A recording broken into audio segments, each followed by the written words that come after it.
సాయినాథాయ నమః. శ్రీ సాయి సచ్చరిత్రం మొదటి రోజు పారాయణము గురువారం.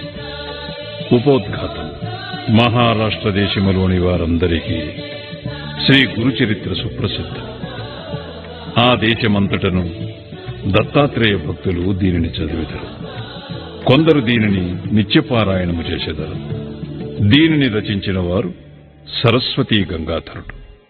ఇందులో శ్రీపాద శ్రీ వల్లభస్వామి యొక్కయు శ్రీ నృసింహ సరస్వతి స్వామి యొక్కయు లీలలు, విచిత్ర చర్యలు వర్ణింపబడి ఉన్నవి. వీరిద్దరూ దత్తాత్రేయుని ముఖ్యావతారములు. ప్రముఖ మరాఠీ గ్రంథకర్తయగు శ్రీ ఎల్ఆర్ పాంగార్కర్ అభిప్రాయము ప్రకారము ఈ రెండు అవతారములు 14-15 శతాబ్దములలో వెలసెను. దత్తాత్రేయుని తదుపరి అవతారములు కూడా గలవు.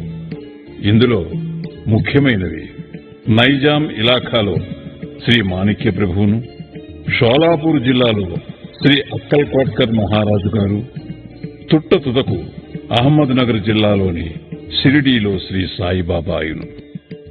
బాబా 1918వ సంవత్సరములో మహాసమాధి చెందింది. శ్రీ అక్కల్ కోట్కర్ మహారాజు అవతార పరంపరయే శ్రీ సాయిబాబాయని కొందరి భక్తుల నమ్మకం. 5వ అధ్యాయములో వేప చెట్టు క్రింద పాదుకులు ప్రతిష్ఠించిన కథయు, 26వ అధ్యాయములో చెప్పబడిన హరిశ్చంద్ర పితలే అనుభవమును ఈ నమ్మకమును దృఢపరుచుచున్నవి. పైన వివరించిన 2 అవతారముల విచిత్ర లీలలను శ్రీ గురుచరిత్రమున గ్రంథమందు 53వ అధ్యాయములలో సరస్వతీ గంగాధరుడు ఎట్లు వర్ణించెనో అటులనే శ్రీ గోవింద రఘునాథ్ ఉరఫ్ అన్నా సాహెబ్ దాబోల్కర్ హెమాట్ పంత్ అనువారు శ్రీ సాయి లీలను 53వ అధ్యాయములలో శ్రీ సాయి సచ్చరిత్రమున గ్రంథమున వర్ణించియున్నారు. కనుక ఈ శ్రీ సాయి సచ్చరిత్రము ఈనాటి గురుచరిత్రయని చెప్పవచ్చును. పై చరిత్రల గూర్చి ఈ దిగువ వివరించిన అంశములు గమనార్హములు.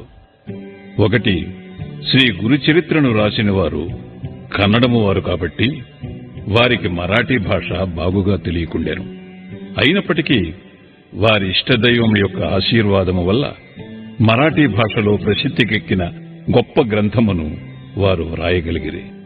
శ్రీ సాయి సచ్చరిత్రము యొక్క గ్రంథకర్త సుప్రసిద్ధ మరాఠీ వారు మహారాష్ట్ర దేశములోని అనేక యోగుల చరిత్రలను చదివి ఉన్నారు. ప్రసిద్ధి చెందిన ఏకనాథ భాగవతము వారి నిత్య పారాయణ గ్రంథము. శ్రీ సాయి సచ్చరిత్రమును జాగ్రత్తగా చదివినచో ఏకనాథ భాగవతములోని పెక్కు విషయములు శ్రీ సాయి సచ్చరిత్రములో పొందపరచబడియుండుట చూడగలరు. శ్రీ గురుచరిత్ర ముఖ్యముగా కర్మకాండపై ఆధారపడి ఉండుటచే దానిని బోధపరుచుకునుట బహు కష్టము. దానిని ఆచరణలో పెట్టుట మరింత కష్టము. దత్తాత్రేయుని ముఖ్య శిష్యులు కూడా దానిని ఆచరణలో పెట్టలేకున్నారు. శ్రీ సాయి సచ్చరిత్ర విషయము అట్టిది కాదు. అందులోని విషయములు తేట తెల్లములు, మిక్కిలి సామాన్యమైనవి. ఇందులో చెప్పిన వారిని అందరూ సులభముగా గ్రహించి ఆచరణలో పెట్టగలరు. శ్రీ గురుచరిత్రలో వర్ణించిన విషయములు అవి జరిగిపోయిన 100 ఏండ్లకు వ్రాయబడెను. కాని శ్రీ సాయి సచ్చరిత్రములోని కొన్ని లీలలను రచయిత స్వయముగా చూచెను.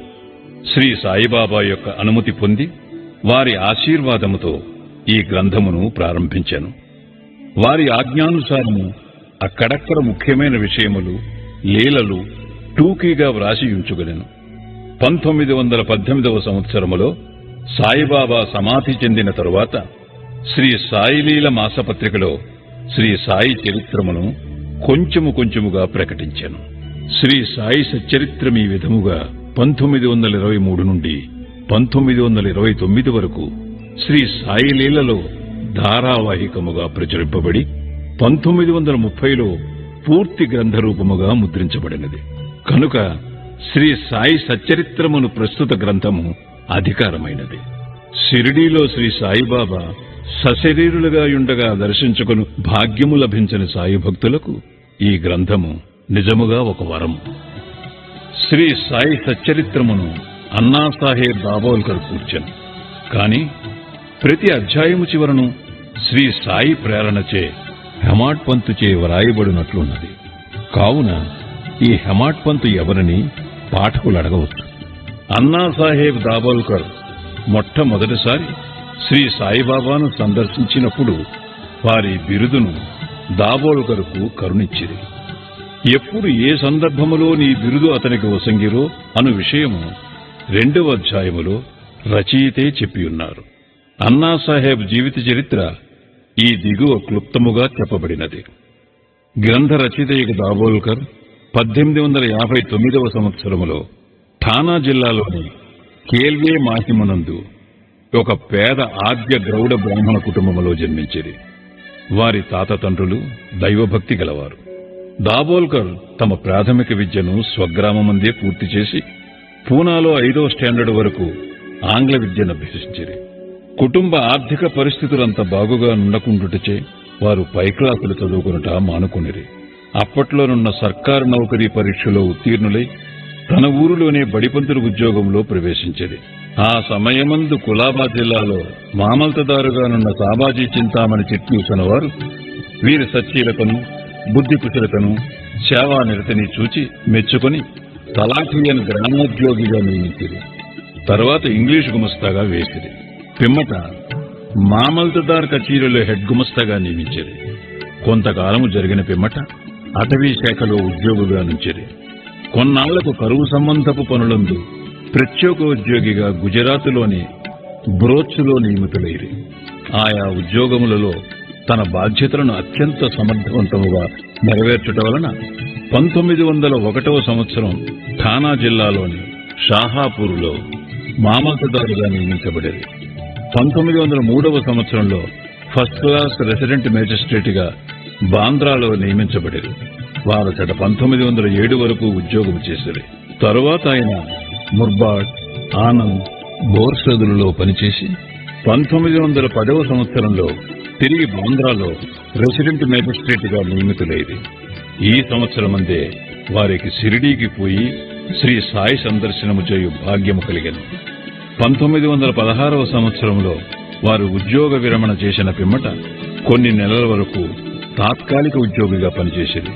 అదీను విరమించిన తరువాత సాయిబాబా మహాసమాధి చెందు వరకు శ్రీ సాయి సేవలోనే పూర్తిగా నిమగ్నులైరి.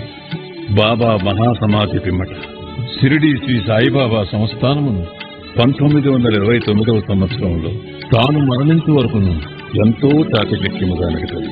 వారికి భార్య, ఒక కుమారుడు, 5 కుమార్తెలు ఉండేవి. బిడ్డలకు తగిన సంబంధములు దొరికినవి. అందరూ క్షేమముగానున్నారు. సాయిబాబా ఎవరు? సాయిబాబా ఎవరు అను ప్రశ్నకు 3 విధములుగా సమాధానము చెప్పవచ్చును. దీర్ఘాలోచన చేయకయే విషయమును గూర్చి గాని మనుష్యులను గూర్చి గాని అభిప్రాయము చెప్పు అభ్యాసము గలవారు సాయిబాబా ఒక పిచ్చి ఫకీరనియు, వారు షిరిడీలో శిథిలమై పాడుపడిన మసీదులో అనేక సంవత్సరములు నివసించిరనియు, ఇష్టము వచ్చినట్టుగా మాట్లాడుచు తమను దర్శింపవచ్చిన వారి నుంచి దక్షిణ రూపముగా ధనము వసూలు చేయుచుండరనియు చెప్పుదురు. ఈ అభిప్రాయము తప్పు. ఆర్య సర్కట్ గారి స్నేహితుడు ఒకసారి బాబా దర్శనానంతరము బాబా వద్ద సెలవు పుచ్చుకుని బొంబాయి తిరిగి పోవునప్పుడు కంట తడిపెట్టుకున్నాను. అతనితో బాబా ఇట్లనెను, పిచ్చివాని వలె ప్రవర్తించుచున్నావేమి? నేను బొంబాయిలో మాత్రము నీతో లేనా? దానికి సర్కట్ గారి మిత్రుడు ఇట్లు జవాబిచ్చాను, నాకా విషయము తెలియదు. ఎందుకనగా మీరు బొంబాయిలో నాతో ఉన్నట్లు నాకు అనుభవం లేదు కదా. అందులకు బాబా ఇట్లనియను, ఎవరైతే బాబా షిరిడీలో మాత్రమే ఉన్నాడని అనుకుందురు, వారు బాబాను నిజముగా గ్రహింపలేదని తెలుసుకో. కొందరు సాయిబాబాను మహాసిద్ధ పురుషుడని, మహమ్మదీయులు బాబాను తమ పీరులలో ఒకనిగా భావించేది. హిందువులు బాబాను తమ మహాత్ములలో ఒకనిగా గ్రహించేది. ప్రతి సంవత్సరము షిరిడీలో జరుగు ఉత్సవముల నిర్వాహకులు తమ ప్రకటనలలో బాబాను సంత చూడమనిగా పేర్కొనేదరు. ఈ అభిప్రాయము కూడా సరి అయినది కాదు. శ్రీ సాయిబాబాను సన్నిహితముగాను వాస్తవముగాను సేవించిన వారు మాత్రము బాబాను భగవతవతారముగా ఇప్పటికీ భావించుచున్నారు. దీనికి దిగువ కొన్ని దృష్టాంతములు ఇచ్చడం బివి నరసింహస్వామి గారు రచించిన బాబా సూత్రములు పలుకులు అని గ్రంథమునకు పీఠికలో ఇండోరు హైకోర్టు జడ్జి గారు ఎంబి రేగయ్య గారు ఇట్లు వ్రాసియున్నారు. బాబా సశరీరులుగా ఉన్నప్పుడు వారకు రూపుదాల్చిన భగవత్ స్వరూపముగా తమ భక్తులకు భాసిల్లుతూ తమ లీలా ప్రబోధాల ద్వారా సాధకుల మార్గమును ప్రకాశింపజేయుచుండెడివారు.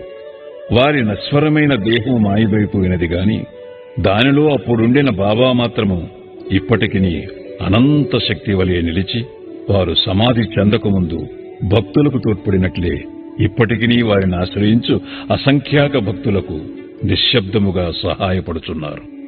శ్రీ బివి నరసింహస్వామి గారు రచించిన భక్తుల అనుభవములు అను పుస్తకంలోని మొదటి పేజీలో ఉత్తర భారతదేశంలోనున్న ఒక హైకోర్టు జడ్జి గారు ఇట్లు వ్రాసియున్నారు. నేను సాయిబాబాను సృష్టి స్థితిలయకారకుడుగా భావించెదను.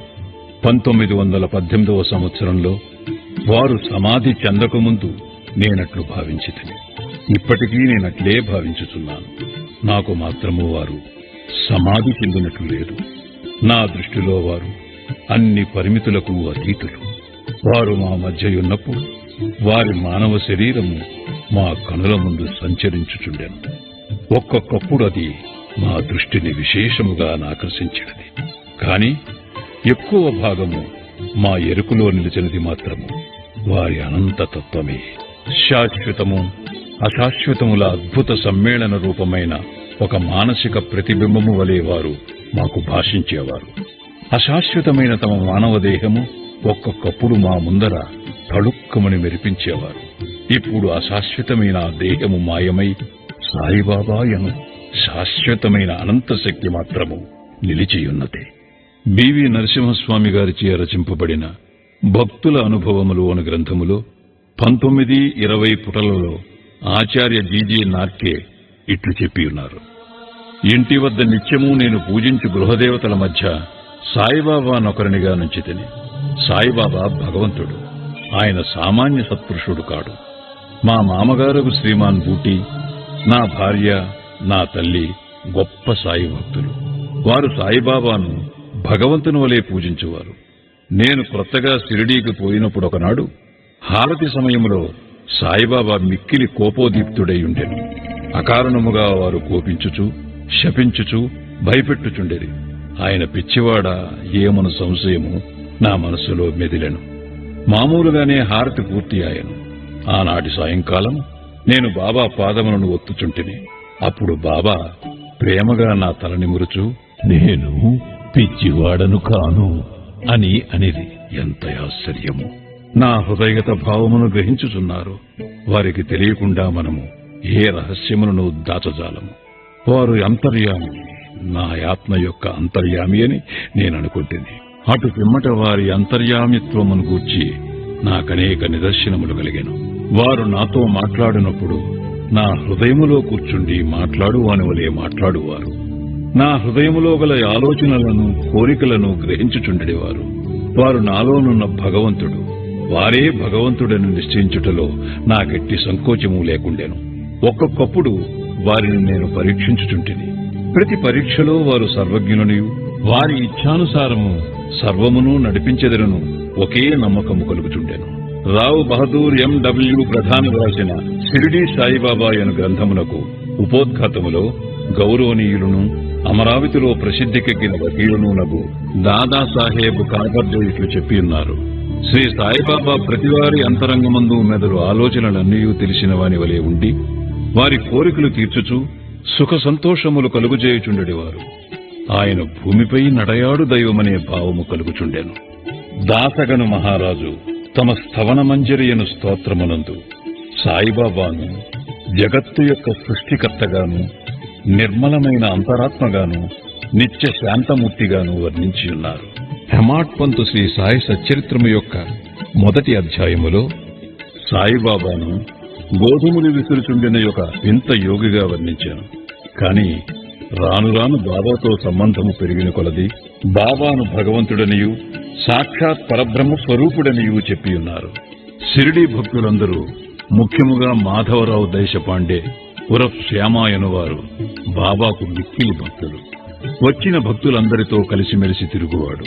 ఆయన ఎల్లప్పుడూ బాబాను దేవా అని సంబోధించేవాడు. ఈ భక్తులందరి అభిప్రాయములను అవతరించి వారు చెప్పిన దానిలోని యథార్థమును గ్రహించి శ్రీ సాయి అవతార పురుషుడని భావించెదముగాక. ఉపనిషద్ద్రష్టలైన మన పూర్వ ఋషులు భగవంతుడు సర్వాంతర్యామి అను సత్యమును దర్శించరి.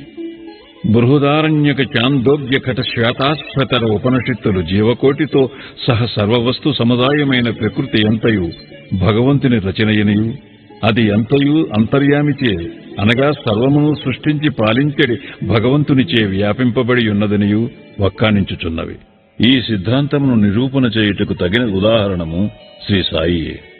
ఈ శ్రీ సాయి సచ్చరితమును సాయిబాబాకు సంబంధించిన ఇతర గ్రంథములను చదివిన వారు తప్పక ఈ సత్యమును గ్రహించి యథార్థమైన శ్రీ సాయిని దర్శించగలరు. శ్రీ సాయినాథాయ నమః. ఉపోద్ఘాతము సంపూర్ణం. సద్గురు శ్రీ సాయినాథార్పణమస్తు. శుభం భవతు.